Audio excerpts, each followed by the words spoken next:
everybody, it's Thursday. And I was going to say, thank goodness it's Thursday. Welcome to this week's edition of The Night Fight. I'm Josh. And I'm Emily. And apparently it's been a really long week because we could barely even make it through the introduction.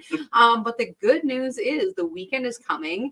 And that means that for us, at least, fishing is coming. Yeah, fishing is coming for sure. And it's been a little slow for us. We've had a lot of wind.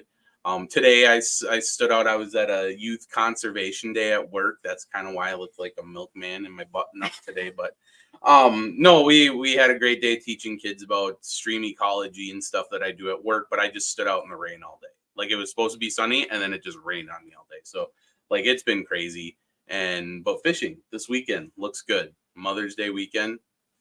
What better way to celebrate it? So I guess it depends on if that's what your mother wants to be doing this weekend. But for many mothers, that is what they're looking forward to. And is this weekend Minnesota opener? Yeah, I think so. Because I always think it's on the same weekend as Wisconsin, but maybe it's not. So if you know a little bit more about that, pop that in the comment section because I know that somebody out there does. But that makes a really exciting time of year for people to be getting out on the water. Mm-hmm. The other thing that actually I'm jumping ahead kind of. The thing I'm excited for about this weekend actually is I keep hearing reports about the possibility of northern lights. So yeah, I don't even know if I've told you about this yet, but reports are looking really great. Maybe Friday, better Saturday, and then maybe Sunday. And so the reason that's exciting is yes, it's fishing opener for some people, or yes, it's second weekend of fishing for some people, or if you're panfish, maybe you've been going at it for a while and that's been great. But a lot of people spend time talking about maybe we should check out the night bite, or I wonder if they bite into the evening or whatever. And so if you are going to have an opportunity to maybe possibly see the northern lights, if you're not getting rained on, right? This might be a great time of the year to be sticking out a little bit late. And hopefully the bugs aren't super bad yet, or at least that's what I'm going to be telling myself. So we'll see how any of that comes together, or if any of that comes together. Yeah, it would be a great time if the northern lights are out. What better way to spend an evening than running some crankbaits in shallow water, watching the northern lights, and hopefully netting some fish. So that would be super cool. Sounds like Josh has some plans for us this weekend. We'll see. We'll see what all this looks like. But either way, what we're seeing is water temperatures have been warming up. It is that spring trend. And again, water temps are on the rise. So when you're out there, what we're looking for is those warmer water pockets. So if it's a bay, if it's an alcove, it is the side that maybe the wind has been blowing towards. I always forget how much wind will push that warm top layer of water.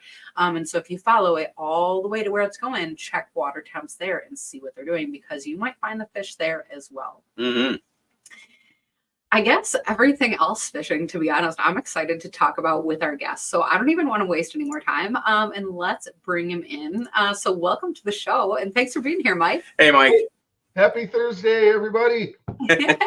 Friday Eve, right? Yeah, it's sunny in South Dakota. So I think you guys got our rain from a couple of days ago. So yeah, probably. Hopefully that sun is going to be here on Saturday then.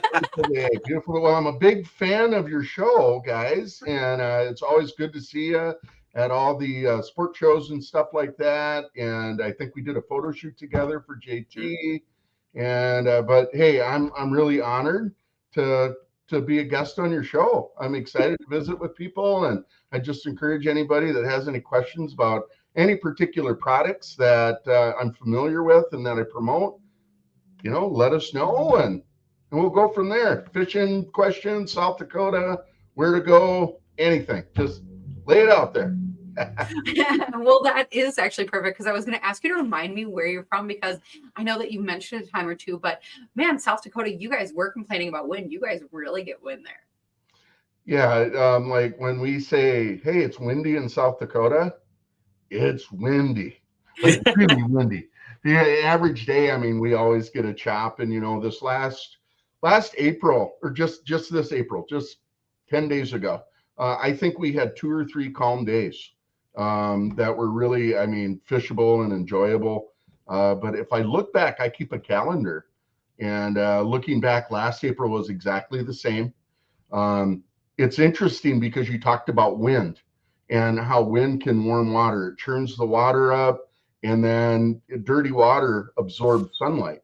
Well, actually, and it warms up a lot quicker. So, but interestingly, our water temperatures right now are like 52, 53 on our area lakes, on the big lakes like Lake Ponset, Lake Thompson, and walleyes are just getting into like a post-spawn type bite. It's interestingly cooler right now because we've had a lot of rain, and that will cool water. So yeah, it's been interesting here for sure. Can't wait. Mother's Day weekend, I'm gonna be with my mom. She doesn't fish. I'm gonna be with Tina. She fishes. Tina actually outfishes me all the time. We got That's how her into going on Sunday afternoon, so that'll be cool. Yep, it's gonna be beautiful weather up and coming. So one of the things that you mentioned is that, so water temps are rising, but then with that rain, it pushes in and it does lower the water temps a little bit. So tell us, in your experience, how does that affect the fish? Do they push right back out and revert to those cold water temperatures? Do they stay doing what they were at the warmer waters? I hope you know what I'm saying, or somewhere in between all of that. And actually, one of the things I can tell, I'm a big silver bass or white bass fan. People kind of laugh at me about it, but when you can catch 2-3 pounders on one crankbait and they bite both hooks, that's exciting. When you find one, you find many. Well, the thing is they were staging in shallow water here a couple of weeks ago, and then we got 4 inches of rain, we got 2 inches of rain.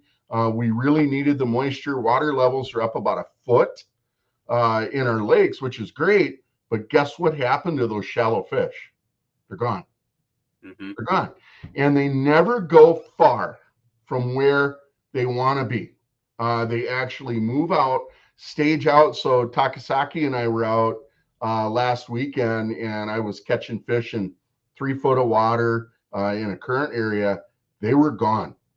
Put on site imaging, there they were in 9 foot, out about 200 yards. So yeah, they actually never go far from where they want to be. If that colder water or weather, it pushes them out.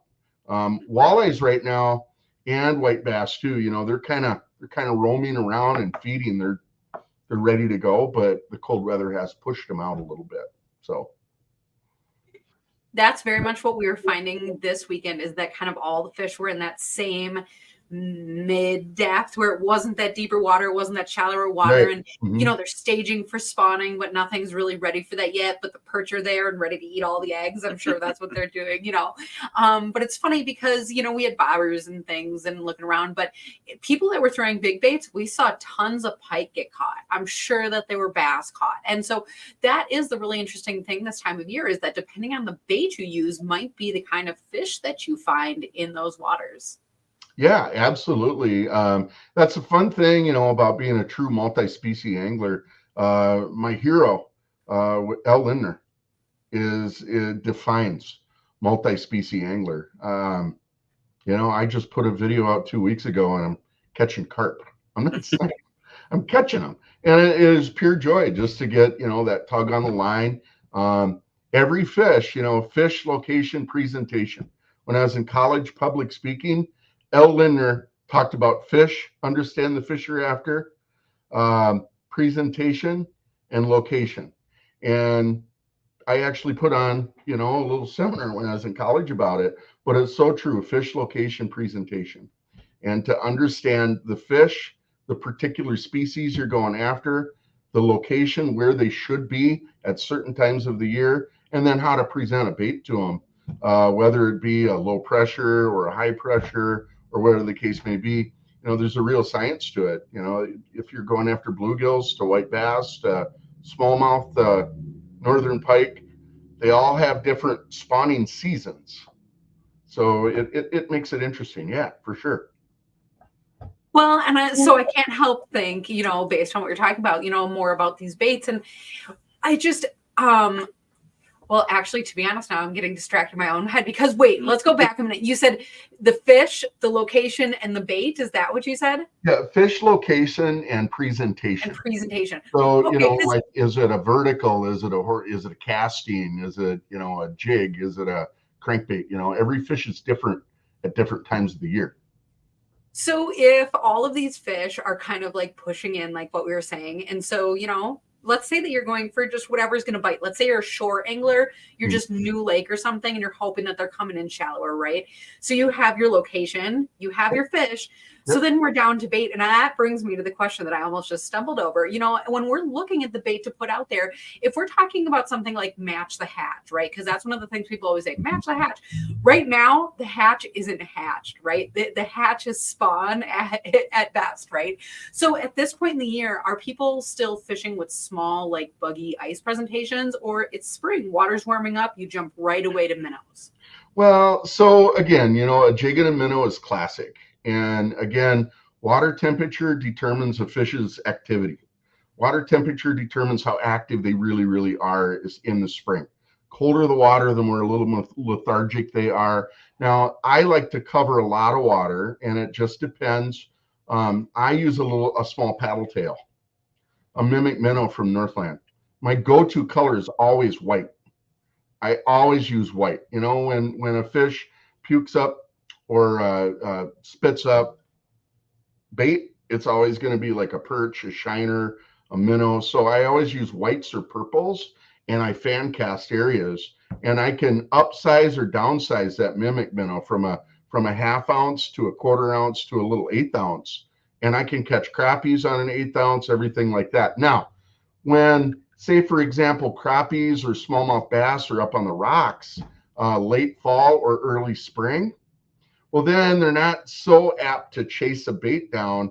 That's when I go to like a feather jig. They're becoming more and more prevalent, feather or hair jigs. And the reason for that is they fall much slower. And a feather is very, very natural in the water, very natural. So I love using like a Northland Firefly jig. They'll be in the lips of big largemouth. They'll be in the lips of crappies, bluegills, perch, walleyes. I catch all species on them. The largest one is a 1/16 ounce, maybe an 1/8 ounce, but it's a feather jig, and I tip that with a big hunk of meat. Ooh. And I fish it very, very slowly. Again, when those fish are confined in rock areas, namely crappies, smallmouth bass, that thing really, really drops at a slow rate, and it allows that fish. If I've got just a leadhead jig and a minnow and I pop it, it's going up, down, up, down, up, down. It's almost like fishing a jig and wrap. I mean, it's a fast bite, but there's a real time and place, and I believe it's spring or late fall to have those feather jigs. And again, so what I'll do if I'm fishing shallow water or current areas, I'll turn around with a paddle tail, and I'll fan cast an area. And again, we're going back to warm water. In fact, I've got a good friend of mine. He's a staff director of Humminbird in Minnesota. He's going out with Ted and I. We're going to be targeting walleyes 4 foot of water and a bunch of cattails, because that's where the walleyes are. They spawned, they follow perch, they follow food. So we're going to be throwing paddle tails and shallow cranks. So, yep, if they're up on rocks or deeper water, fish that real slow jig, and then shallow waters or current, I'm throwing paddle tails. Get them to go. Big paddle tails. Did you see Josh's face as you were talking about that? Because I feel like that's so close to the plan of what we're doing this weekend that it's cool. You're right on. We're on the same page. That's awesome. That's awesome. I want to show you one thing too. This isn't a JT commercial by any means, but I know you guys are fans and staff of JT Outdoor Products. Mm-hmm. And this rod I have in my hand, and by the way, I joined JT about 6 years ago, and I love the product so much I actually opened a JT store in Brookings, South Dakota called the JT Pro Shop. And one of the reason I did that is it's not a 9 to 5 retail. It's in the same building my insurance agency is. So people come in and go, "Hey, Mike, I want to talk about a rod." And I'm like, thank goodness. I go to the other side and talk fishing. After 30 years of insurance, I'm ready to talk fishing. This particular rod, this is the 7'6". This is brand new in their lineup. This is a 7'6" mag light. Okay. This is the rod Mr. Joe Bricco is just punishing fish on. Okay. So I was talking about that slow fall, that hair jig, that big piece of minnow, where those fish are kind of lethargic and a little slower, in that deep water or rocks. Well, the reason this rod is so good is, as opposed, you guys know what a fast tip is. How many times, or an ultra fast tip, how many times you've been jigging and thunk, you feel that bite and they're gone. They felt the resistance of that rod and they let go, right? Well, what's unique about this rod is this has got a very moderate or soft tip to it. So a lot of times what will happen is that fish will bite and your rod tip will just load up. And then that fish does not know he's hooked, and it allows you to reel back. And then so you've got this real soft, moderate tip to it, but then there's some beef. Oops, I'm going to end up buying this one. And there's some beef back here. So I've caught, this, if you're a jig fanatic, if you love jigging, JT is technique specific rods. Now, sure, we have our Swiss Army knife of the lineup, the mag medium light. If you're going to buy one rod, buy that, because it does it all. You can rig with it, jig with it, bobber fish with it. But if you're a true jigger, this JTX mag light comes in 7.6, 7.3. This is your moneymaker for that jigging bite. And had a real believer, he's a river fisherman. Those walleyes are up in the channels right now, and they're using forward-facing sonar, and they're seeing these fish. And what's happening is they're pitching the jig, and the fish is biting it on a drop-off and coming off the drop-off into deep water, so they're not seeing or feeling that bite. He had the JTX mag light right here, 10-1 over his fishing partner, because those fish were picking up and spitting out that they felt the resistance from that rod. So again, that's the nice thing about like a moderate action rod. So really, really good for those hair jigs and that real light bite. Well, and to touch on that just a little bit, and a little bit more basically, so the really cool thing about today's technology, especially in the rod blanks itself. So when when you build rods, the rod portion that you put all the eyelets and the handle on, that's called a blank when you get it as just a rod. And the new stuff, the new technology, it's not like the old medium action rods where you're going to have a really slow bend in the rod and not have a whole lot of hook set power. The technology now, they're able to blend a lot more different numbers of fibers. It's the same carbon or graphite that you're used to, just different blends, and you're able to get a really, like you said, a really moderate tip on a very stiff rod. Right. So it's a lot different than stuff that's older. And then we grew up, yeah, and that's what I grew up on ugly sticks, and so that's when I think of like soft rods, it doesn't get much softer than an ugly stick. And I've got so many fish on that, but it's you are having to reef on that rod to get a proper hook set. The newer rods, if you get a quality rod, you don't have to do that anymore. It's a lot more comfortable to set hooks. And the funny thing, so you bring up technique specific, and we're always frustrating Joe because we're looking at that rod and we're like, oh, that's our perfect trolling rod. And he's like, what are you guys talking about? We troll for panfish. Yeah. And so we really love the JT Mag lights for panfish. They're 7 feet. So if we can get an extra 6 inches with a little bit more moderate tip, we're so excited to get our hands on a couple of those rods, because they're really special. They really are. And again, I mean, JT offers a wide variety, from the trolling snare rods to the ascendant rods for lead core to the black rain. I catch lake trout in Montana, 25-pound Lakers. This September we're taking black rains to Dumper Dams, Lake Michigan. The salmon are in the river. We're going to catch them on 8 sacks. That's awesome. And just 30-pound salmon. I can't wait for that. That's going to be a fun time. Yeah, that is going to be. And we're going to film it, hopefully Midwest Outdoors, so we can share that with a lot of people. That'll be a lot of fun. I get excited with a 14-inch walleye. Wait till you see me with a 30-pound king. Yeah. I go absolutely crazy. So Yeah. that makes it a lot of fun for sure. We're all excited for that. Yeah. Oh, good. Oh my gosh.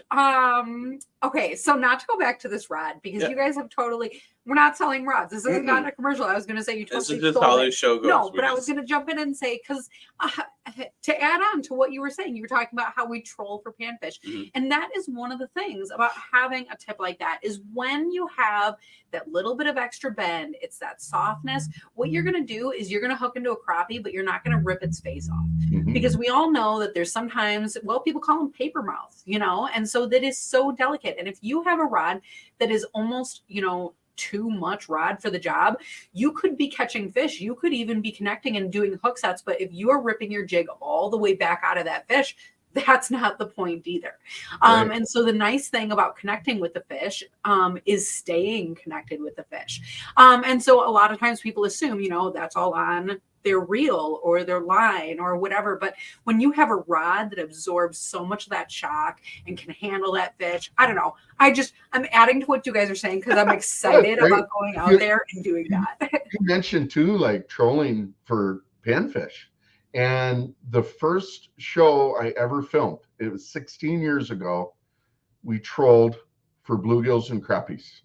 It's unheard of. And nobody's like, what? It was with Wild Dakota, and they are you serious?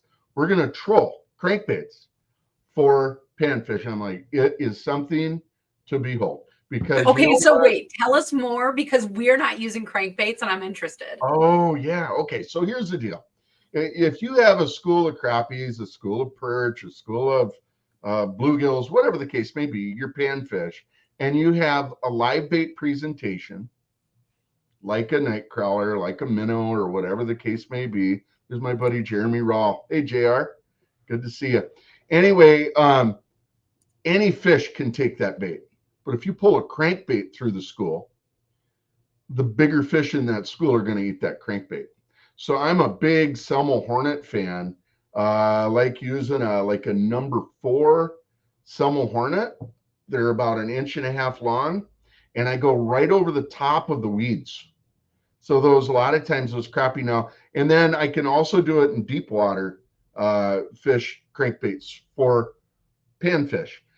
Inevitably, if I go through a school, all 4 rods are going doing, doing, doing, doing, doing like this, and it's great and it's fun. But if you get through that school and one of the baits don't have a panfish on it, guess what? What predators are close? They're following those. So a lot of times out of the school, your little crankbait goes shooting out of there, and there's a pike, a walleye, a largemouth waiting. And then you really have something, with these light rods and stuff. So, that's a fun thing for people to try, trolling crankbaits for panfish. And it's just, Jason Mitchell and I were talking about it, and he said, Mike, I tried it. Unbelievable. Couldn't believe targeting panfish with crankbaits. It works. Well, and like you're saying, people will be like, okay, the crappies, but they don't believe it about the bluegills until they experience it. And bluegills are so fun to fish that way. I think people don't realize how much those bigger bluegills can be like predators. Absolutely. I'm not for sure you're gonna jump in. Oh no! I mean, I was just listening to you. I mean, we both can talk on this subject all night long. And yeah, so like an hour show. When I'm filming, people it's such a fun technique for us, especially because we have such between us, our fishing techniques really vary. Like from the front of the boat to the back of the boat, what's going on is just like almost completely opposite end of the spectrum, just because we just have a different approach. And I tell, we do a lot of plastics. We troll a lot of plastics, whether it's twister tails or sometimes you don't even need a tail that has any action. Just a profile going through the water is enough to get some of these fish to bite. And where it kind of differs for us, I've been bumping the sizes of my baits up, challenging some of these fish, and I'll catch a 8. It's an 8-inch bluegill, and that's a decent bluegill. It's not like a monster, but it's a decent bluegill. But I'll catch one on a 3-inch swim bait, Yeah. It's like you never even believe it. And you're like, why would you even eat that? That's half of your body size. But it's awesome because, like you said, you can also pick up some other big fish that way too. And you cover, what I really like about trolling is you cover so much water and you get to learn your bodies of water better than you would just going out and picking your spots. You know, you might catch some fish in those spots, but like Emily and I say all the time, there's not just one school of crappies in that body of water. No, you know, if it's a 20-acre lake or a 200,000-acre lake, there's multiple schools of fish in those lakes, and they sit in different areas. They're doing different things. They may even be different sizes. And so, you know, trolling allows you to touch on all those and kind of learn your lake, and it gives you more sense, especially if you do it all season. You know, once these weeds come up, we'll spend at least one day a weekend trolling, and you get to follow those fish from spring to winter, and they're almost in those same spots every year. And it's so cool just to learn that lake. And Emily just likes trolling because it produces fish. She's just like, you know, if the rod's bending, it's good. And then she's like, what are you doing back there? Why aren't you catching any fish? And I'm just like, stuck. He's got like a bait this big back there. Yep. Well, big bait. I mean, we grew up that way. Big baits catch big fish. So it's the same concept with panfish. I mean, upgrade a little bit, and you're going to find those bigger fish are going to take it. I mean, it makes it fun, you know. So if we can, let's bring this a little bit full circle and go back to the three things that you mentioned. So we have our fish, and in this case, it's panfish. It could be bluegills, it could be crappies. We have our presentation, which is trolling. Right. But I think one of the keys to that last piece, the location, then, is going to be boat control. Is that true? And did I hear that maybe you're pretty good at boat control? Oh, I've been blessed. I think he has some help. I think there's a computer involved. You know, and getting to that again, fish location presentation. You want to be able to stage your boat, however it may be, whether it's a particular speed, whether holding in one place. The technology just from trolling motors is infinitely ahead of where it was 10 years ago. It is. I have the new Minn Kota Quest series. That's the new gen of trolling motors, and I honestly, I just did a little clip on Mike's Minute here this last week, and I have to tell you that thing is incredible. I was fortunate enough to do a photo shoot with Minn Kota in last year, and they put a new Quest on my boat, you know, for the photo shoot. I said, please don't take it off. There was only one. They only had one Minn Kota Tarova. That was a Quest. And they put it on my boat for the photo shoot, right? And some of the things, let me just talk about, you know, first of all, it's a brushless motor. It gives it a ton of thrust, and it gives it a lot of power. It can push you know, you've maybe seen on the Minn Kota site, a full 21-foot fiberglass boat getting pushed backwards like 5 miles an hour. Tons of power.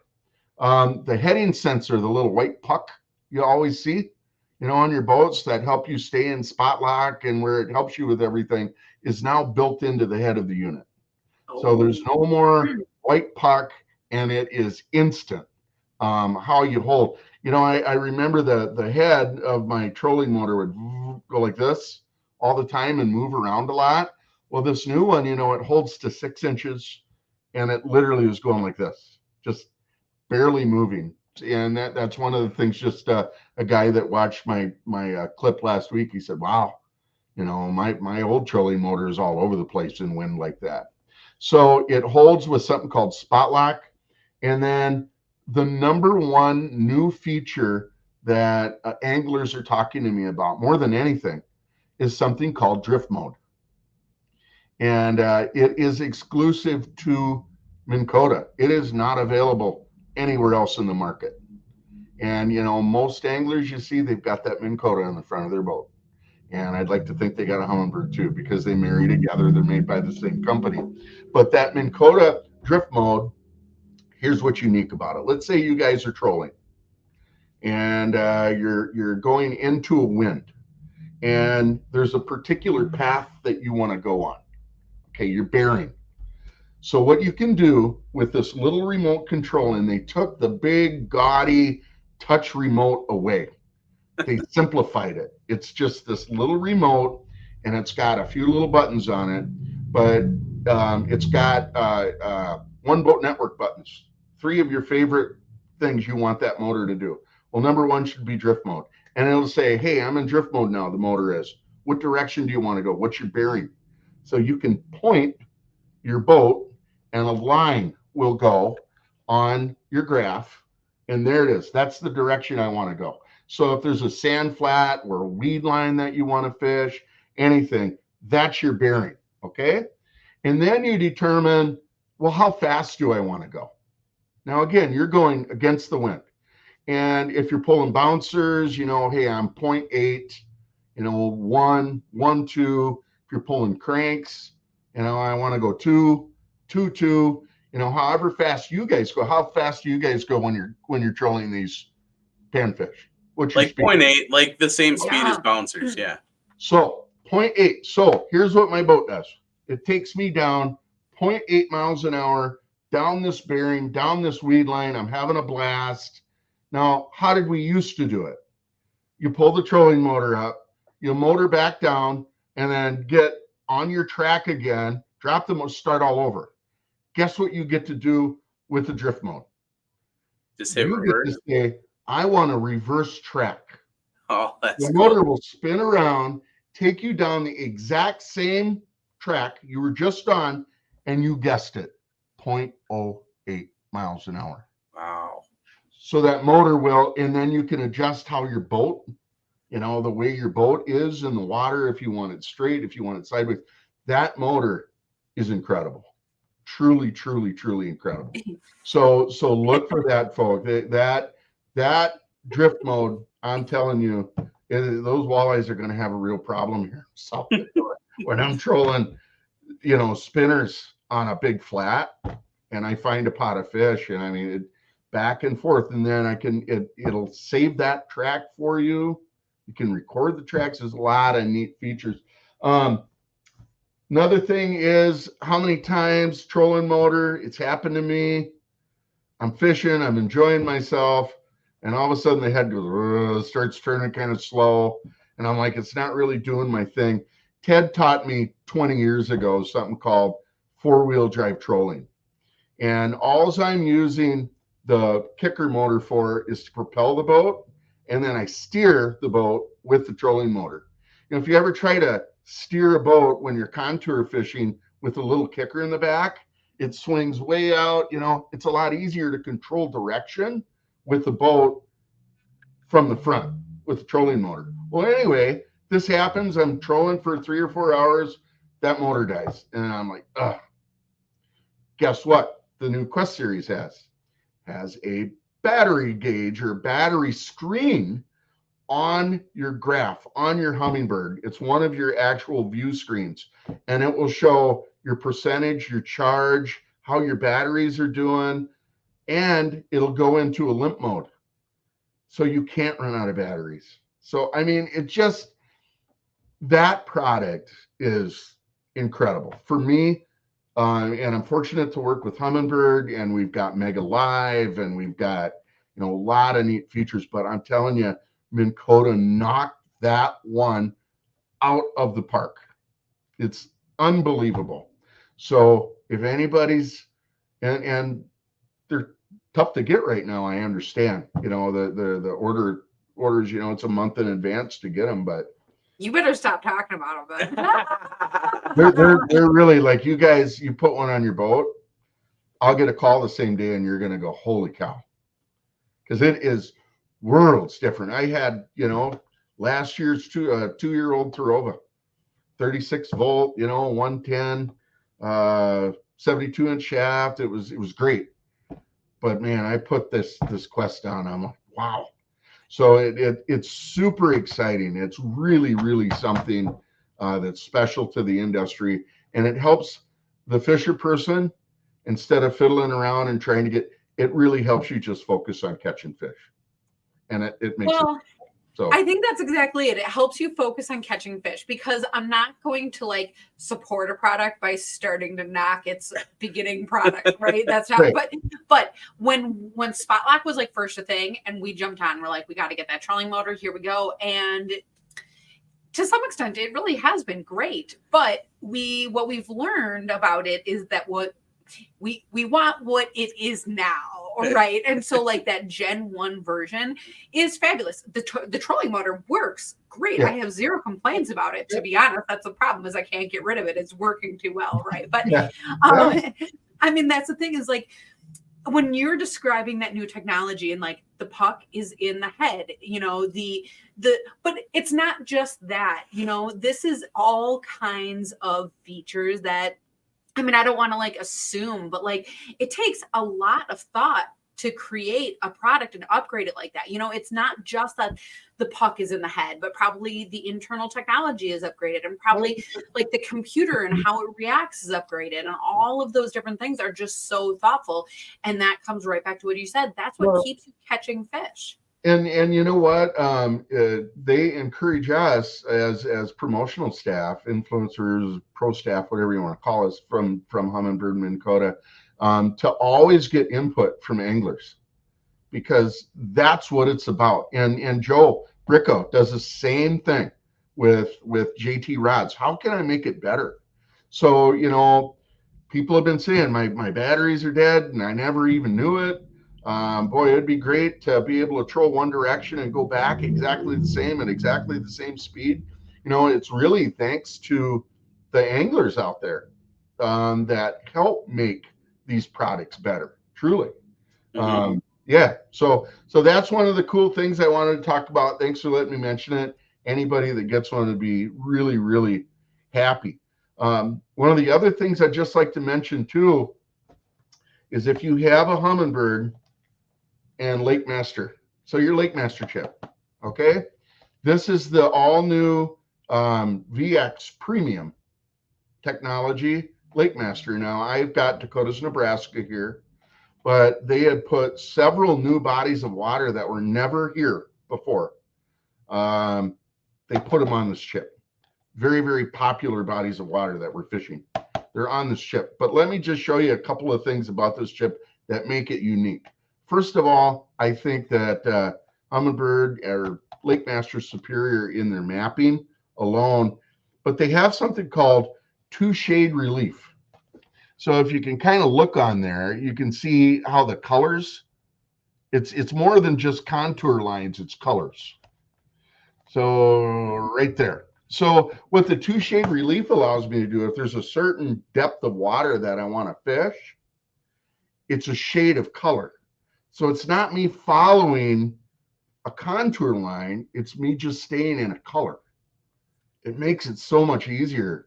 And Ted and I were fishing a tournament last year up on Enemy Swim, and the walleyes were like in 12 foot, and it was kind of a baby blue. It was like baby blue, dark blue, and then yellow, green, and then red. And the fish, that 12 foot, was in baby blue. So we started saying, just stay in baby blue, wherever. So it really, really makes it easier. That's the 2D. And then Smart Strike. Do you guys know what Smart Strike is? We do, but why don't you explain a little bit? I don't know. So let's say, okay, what's a great lake in Wisconsin that you know I've never been to, that you guys fish? Winnebago. Okay, so I have a Lake Master VX Premium, Wisconsin, and I come to Winnebago with my Lund. Never fished it. And what I can do is the system, the computer knows the time of year, it knows the moon phase, it knows the time of day, and I want to target walleyes in Winnebago, right? I can go into my Humminbird and I pull up Lake Winnebago, there it is, and it's going to go, what fish are you targeting today? And then I'm going to say walleyes. And then it's going to say, well, here, it'll highlight everywhere in the lake a walleye should be, literally. You want to come to Big Stone in South Dakota, it'll highlight every mud flat on that lake in February where perch should be. eating bloodworms. It's unbelievable technology, and it's just helping the angler be able to catch a few more fish. You still have to catch them. Well, that is so cool because so often people don't know where to start. They have their rod, they have their boat, the trolling motor ready to go or whatever, and they're like, now what? And so sometimes people, just to have that guidance right there on your graph, try here, it's easier to feel like you have options, or like when you get there and there's a boat there, that's okay, try something else, because otherwise sometimes people are going to a lake with one or no spots in mind. And so when they have different areas to check, that's something that's going to help you learn those lakes and learn the patterns of those fish. It's called Smart Strike, and it used to be its own chip. You could buy a Smart Strike chip, okay, and you guys knew about that. It's great, and it worked really well. But with this new Lake Master VX, with the 2D shading and everything like that, happy Thursday, Troy. But that Smart Strike feature is so cool, because it's just going to say, hey, it's giving the angler an idea of where to go based on the time of the year, based on the lake itself. It'll find current areas for walleyes in the spring, and it'll highlight it for you and just gives you a place to go. And then you still have to figure it out as an angler, as a fisher person. I still have to learn. I still have to catch them. Fish, location, presentation. So the Smart Strike feature definitely helps with the location aspect. That's awesome. And this is such timely information with the all of our trolling talk that we talked about with the baits, and then talking about the new Quest series. Now we're talking about the Lake Master chip. There's like so much cool stuff coming out. Last week we were just talking with someone here local in Anigo, right? Was it last week?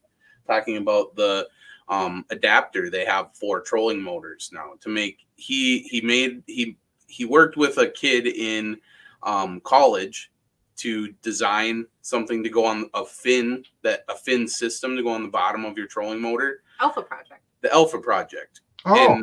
And the kid is like in college, and he's in CAD design. They designed this, and they're actually 3D printing a outdoor stable fin that goes on the bottom, and it saves a whole bunch of battery. And that was his goal. An unintended goal that he had, or an unintended thing that happened, side effect to this, is that it made the trolling motors steer a little bit better. So even when you have if you paired something like that with this awesome technology, like there's all kinds of applications out there for people to use. And it's just fun that we can sit here and talk about all of it. I'm just getting excited to get out on the boat and use all of it. Like I said, it's an hour-long show, and then all of a sudden we could talk till midnight.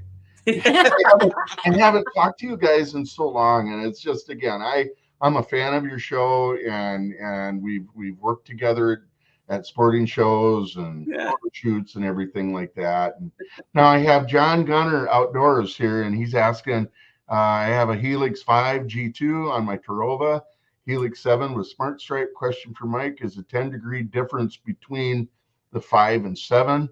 5 on the Tarova is lower than the 7 on the Transom. So I'm not sure about that.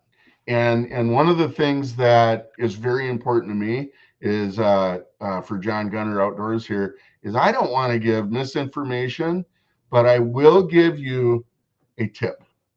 And I get a lot of people, if I don't have the specific answers, I get people that call me about rigging a lot.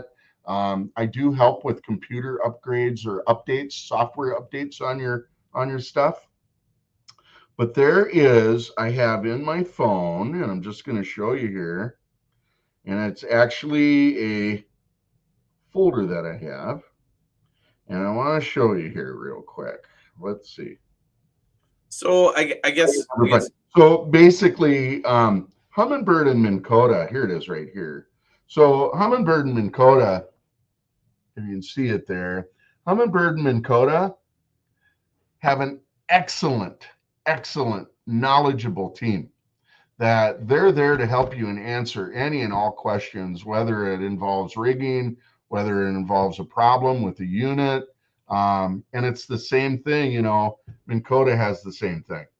So when people ask me, and I don't have a specific, come on, focus, when I don't have a specific answer for them, I generally will send them directly to Humminbird, and there is a contact us in Humminbird that allows you to turn around and give them a call and get those specifics, for you. So, John, sorry I couldn't get the exact answer for you, but I would encourage you to go to Humminbird, contact us.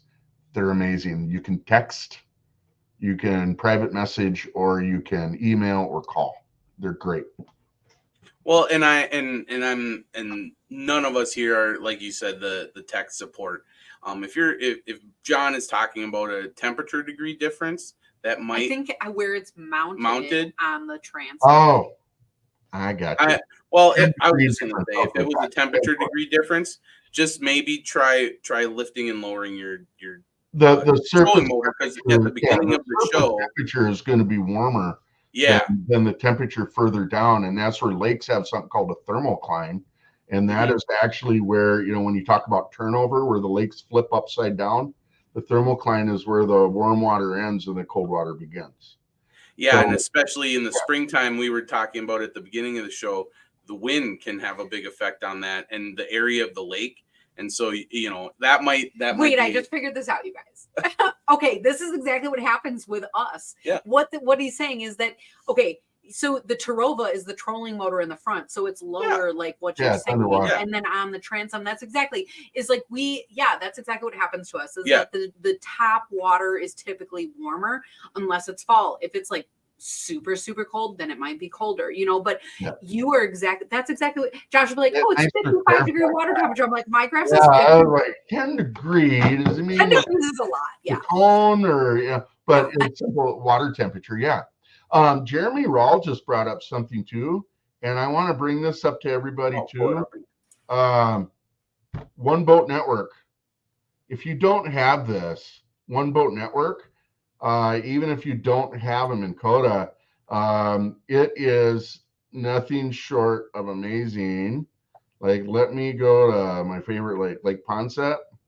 And what it'll do is you can pull up all the lakes across the United States, and you can break it down. Like, here's Mike's crappie bar.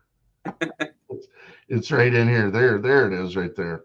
So anyway, it's the One Boat Network app. And actually, with the new technology, your Quest trolling motor, your Talon, your graphs can be downloaded on. You can run them from your phone. Kind of cool. But if you're an angler like me that just says, well, I want to be able, can I give you a confession? Yeah. Yeah. I went bass fishing with my buddy. And he knew where those rock piles were on a particular body of water. We were whaling on the great big smallmouth bass. And I thought, I asked him, hey, would you care if I ever come back? I won't film a show here. And he's like, yeah, but good luck finding the rock piles. Guess what? Wherever there's a boat on here, it's telling you where you are, and you just touch the boat and it's a waypoint. So what you're able to do if you're ice fishing and you don't have your graph loaded up yet and you just want to walk around and look, that one, there's Tina. Happy Mother's Day, Tina. Sorry. I love Tina. But anyway, that One Boat Network is really, really, really cool if you don't have it. And you can just log in, get the app. Thanks, Jeremy, for bringing that up, because that is a really, really cool app people can get. That is cool. I didn't even know about that, to be honest. Yeah. Yeah, you can mark waypoints wherever. So a lot of times I can even share waypoints with people. If they're like, hey, Mike, where do I go on Lake Ponset to catch crappies? I'll show them that One Boat Network app and a waypoint on a piece of structure and say, just go over in that area. And it really helps. It helps. Yep. Yeah. Oh my gosh, you don't just tell them to bring up their smart strike. Yeah. So that's cool. That's cool. So we're having fun. We're almost an hour in, and I just got started. Yeah, I know. So So that's before we let you go, I do have 2 more questions though. One, do you have any fun trips, activities, things planned? What does your next adventure look like? next adventure, my wife Tina and I, for our 8th wedding anniversary, we are going to Lake Michigan, Sheboygan, and Oh, jumping on a dumper Dan boat, and we're going to go catch kings together and cohos. Have a great time. If you haven't been there, Dan is phenomenal guide, and he's got a great crew, and you get to take home 100 pounds of salmon fillets. So Tina's like, I'm all in. But we were there, and we were like, we were catching Lakers, coho, steelhead. Never got the king until day 2, and boom, a rod goes, zzz, and then the guide goes, that's a king. So I fight it, I reel it in. It took about 20 minutes. Arms are just burning, and I'm shaking, and I'm holding up a picture of my first 30-pound king, and boom, another rod goes, and I go, Tina, get it, and she goes, no. It took me 20 minutes to reel that in. You reel it in. And I just like, I reeled that one in. True story. So 40 minutes in, third rod goes, another king. And I said, Tina, I just can't. And she told the guide, can you reel in? The guy goes, lady, come up here and start reeling. Tina caught her fish. So yeah, that's cool. I am a fellowship of Christian athletes. It's a big deal. I have the state champion Jackrabbits. Our football team, not state champion, national champion. SDSU Jackrabbits, 23 seniors. We're going to go to the Missouri River May 31st, June 1st. And me and 10 other boat captains that we picked out, we're going to show these young athletes a great time on the water. that's Really, really excited for that. It's a good opportunity for these 2-time national champions. It's the seniors only. 2-time national champions. We're going to be out in my boat and with some friends, and it's just, that's going to be really cool. And then Ted and I are going back. We're going to get kings in September, and I'm probably going to end up Fort Peck, Montana again. If you haven't been there, where the deer and the antelope play, it is so beautiful. Montana is, and to get on that Fort Peck Reservoir, my friend Mike Fisher, of course, fisherman, but man, he's got him dialed in and has introduced me to those big lake trout, and it's really cool. Catches them on a 3-way swivel. Wow. Away some of Mike's secrets, but on a 3-way, a leader with a big daredevil, and then a 5-ounce weight, and then hooked to your line, drags them over the mud flats where those Lakers are. It's incredible. That's why you get a guide, is I never would have done that. that was pretty cool. And then we got him snap jigging too with some jigging wraps, and that was kind of cool. Awesome. Hooking up. So that's the plans that we have going. And then if I may, guys, I'd just like to mention anybody. I have something called Mike's Minute. Mm-hmm. And Mike's Minute. So I've been in the television industry, fishing industry, I should say, for about 16 years. And I've filmed with various different companies, with Linder Media, with Wild Dakota, Midwest Outdoors, John Gillespie. I just have a lot of fun with it. And used to do tournaments, used to do guiding. And then it just became, for me, the education piece of it is a lot more enjoyable. I love sharing information with people. And so Mike's Minute, what that is, guys, is that's 60 seconds or less. And I've got these fun little logos, the Mike's Minute logos, like on my team lodge and on my boat and stuff. But 60 seconds or less, most of them are professionally done, edited, and it's entertainment. It's how to catch a fish, how to make fish tacos, how to drain water. I mean, it's really been fun, and I've been doing it for about 5 years, and always have. This is perfect, because that was going to be my other question: is how do people follow you on social media, and where do they find Mike's Minute? That sounds so fun. Yeah, so Mike's Minute. Currently, the platform is on Facebook, and like and share. And I do a lot of giveaways, or I try to do giveaways on it once in a while. Give away an ice rod, or give away some Mike's Minute swag, whatever. It's kind of a cool logo, that I have on there. And then I'm on YouTube. The only trouble is 5 years ago, I didn't copyright the name. And that cost me, because now there's Mike's Minute, some guy in California, and he's doing a video a day, and you type in Mike's Minute and it brings up some guy in California talking about whatever. And so if you go to YouTube, I've got about 200 videos on YouTube. And then you can go to Mike's Minute, of course, on Facebook, and go to the videos, and they're all there. But you go to YouTube or the web, Mike's Minute Fishing, and then it'll differentiate me from the other Mike's Minute that's out there. So Awesome. yeah, that was kind of a bummer. That's okay. We still know how to find you. I'm more interested in your minute anyways. Oh, that's great. That's great. Again, guys, thank you so much for having me, and thanks for the people that were watching it. Really enjoyed it. Anybody ever has any questions on where to fish in South Dakota, I'd encourage you to reach out to me, Mike Tietjen on Facebook or Mike's Minute. Private message me. I'm really here to help people. And again, it's, to me, the education piece and the entertainment piece is absolutely critical for me. And that's why, I kind of got out of the serious tournament fishing stuff. I'd rather do stuff like this. So That's awesome. That is awesome. And I got to be honest, I couldn't have said that closing any better myself. So we're going to run with it. And I'm going to say thank you for being here, because we love talking to you. And to the people at home, thank you for being here as well. Otherwise, looking forward to seeing everyone on next week's edition of The Night Bite. Night, everybody. yeah, take